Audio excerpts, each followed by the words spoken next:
Are you searching for quality loan officer training, but you're not finding anything that truly prepares you for how to grow your business, how to be successful as a loan officer, a loan originator, a mortgage broker? You're not alone. Many loan officers struggle to find the right training that they need to help grow their mortgage business. But guess what? We're here to change that. I'm Megan Marsh, CEO of Collab Lending Franchise, and after originating 300 loans a year, I saw firsthand that the lack of quality training was a major barrier in the industry. And it's one of the reasons I jumped out of originating to help teach and support any of you who want to grow your own business. And that includes starting by growing your business as a loan officer working at a lender or a brokerage. Maybe even own your business one day. Maybe you can get to that point. You don't need to close 300 loans. We have people starting brokerages who are closing 5 loans in a month. Today, I'm going to be breaking down the exact types of training you need to reach this next skill level. So stick around until the end for my top tips on where to find other trainings, some of them for free, some of them paid. And before digging deep into the skills and knowledge that you need to pour fuel on the fire, let's first go through an overview of the trainings you should have at your disposal and why you need each kind. So we're gonna start down at the basics. The first one is NMLS, passing the NMLS exam. This is your gateway into the mortgage industry. So you need to find trainings that go beyond just memorizing facts. You need to look for courses that focus on understanding key concepts, provide practice tests, mimic the real exam and real actual things that you might deal with. Trust me, it makes a difference in not having to take the test over and over and over again. I see too many loan officers wasting their time taking the test 2 and 3 times, where if you're dedicated and you find a really good study guide and training, you should be able to get that 75 or higher score on your first attempt. Now, the next one, number 2, is career and goal planning. I was an accountant before this. I worked at a big 4 accounting firm, Ernst & Young, and then I switched and got into mortgages. And when we were in the accounting firms, we always had the conversations about your career, your goal. Do you want to be a partner? What division do you want to work in?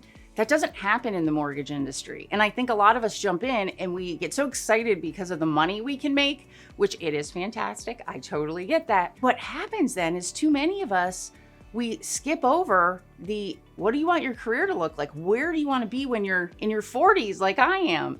Where do you want to be when you're in your 50s? You have to think about it and you have to have a plan for how you're going to execute this and where you're going to be able to do it. Too many people skip over this one and they don't map out or come up with an idea or plan what they're looking to achieve by becoming a loan officer and where they want to be. And then they hit this point where they're totally burned out. Their business starts going down the tubes and it's just this vicious cycle that if you can really do this correctly, and the way that you do this is by working at the right company who is going to do this with you, who's going to spend at least 1 to 2 times a year going over this, giving you a resource, talking about it. You know, I knew that I wanted the freedom to make 6 figures when I left my accounting job. I knew I didn't want someone deciding how much I should make, but I never thought about my career or was asked what I really thought was possible. And because of that, the first 7 years of my mortgage career, I became really stagnant. I couldn't close. Once I hit 125 loans a year, I couldn't close any more than that. I did that for 5 years in a row. Do you want to be a top producer? Or maybe specialize in a niche market? Do you want to close 5 loans a month, 10 loans, or even 20? It's possible for anyone willing to put the work in and make smart decisions about how to get there. And then with the proper training and mentoring, if you set those clear goals, map out your career, and keep on track, don't just jump in without a plan. Set yourself up for success from the start. And yeah, you may hit bumps in the road. I know I did, but have a plan and make sure you keep working towards it. Now let's jump to number 3 types of trainings that you're gonna need, which is, I call it core loan officer training. This is where you learn the bread and butter of your role, right? From qualifying home buyers, understanding core loan options, to mastering the loan process, pricing effectively. Make sure the training that you have available to you is interactive, provides real life scenarios to practice essential skills. You should have something like this where you are working. And if you don't, you might not be at the best company for you. Some people jump into really high commission companies when they really need a slightly lower commission, because if they could get the skills and the training that they need and the help, which costs a little bit more money, then they would actually close more loans. So if that's you, you might want to start having some conversations, because you're not going to go anywhere if you don't have what you need. And this training is so important, and every loan officer needs it until they get to a certain point where they become an expert and they really can navigate almost every situation. And those few they don't know, they can go to their account executives or the underwriters. And there's a flaw with our training practices in the industry, because when someone becomes a loan officer, we try and teach core training also before someone actually works with clients, which is why I'm going to move on to the next training area. And make sure you watch the full video on this when I start releasing about the different pieces of core training that you need, because number 4 is the importance of being trained on sales and marketing tools and having that focus. I really want to talk about this because it's one of the most crucial things that often feels uncomfortable for many loan officers. So when you jump into the industry, or even if you go to a new company, focusing on sales and marketing is kind of on the back burner. You're like, I want to know how to use the system. I want to know how I submit a loan. And I know it might not be your favorite part, but it's where you should spend most of your time, is in sales and marketing right off the bat. Why?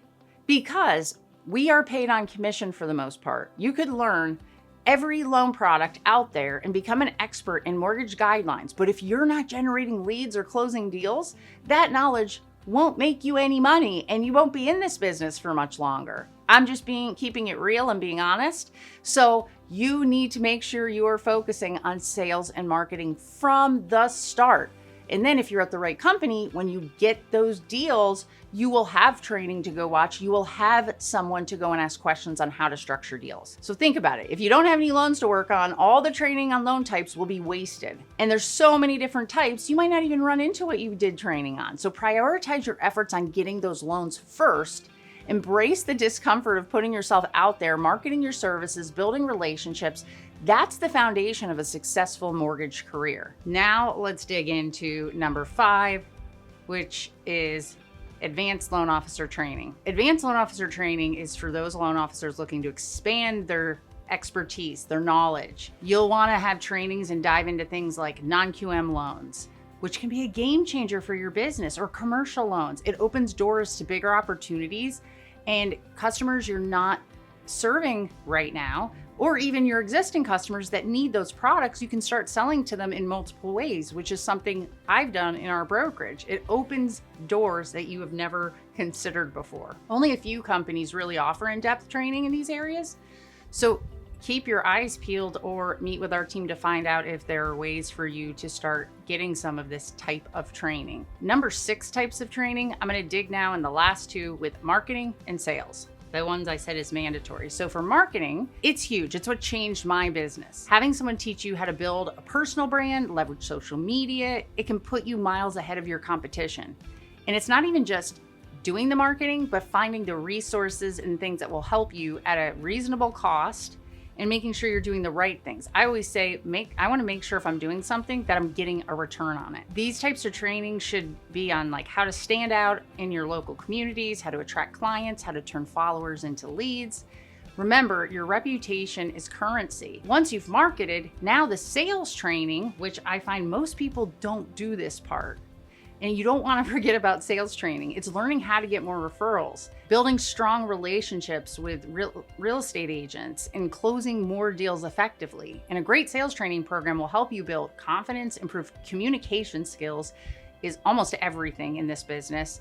It's turning more no's into yeses. I remember I was working with an agent who closed 12 buyer sides, and I had only done 2. And the coach I was working with at the time said, all right, you need to have a conversation and figure out how you can get more referrals. I'm like, how the heck do I say that? Well, then he told me, he's like, say, hey, I love, you're one of my favorite people to work with. And I'm doing my goal planning, and I wanted to see how I can work with more buyers that you work with, because I enjoy so much and I want to invest in you. So this past year I closed 2 loans. How can we work towards closing 5 or 6 together? And it was so natural, and they couldn't believe that's all we closed. And the next year I closed 10 with that person. So it's learning how to say these things in a way that is relationship building. There you have it. Those are the 7 loan officer trainings that will help you take your business to the next level. These are essential trainings every loan officer needs to crush it in this industry.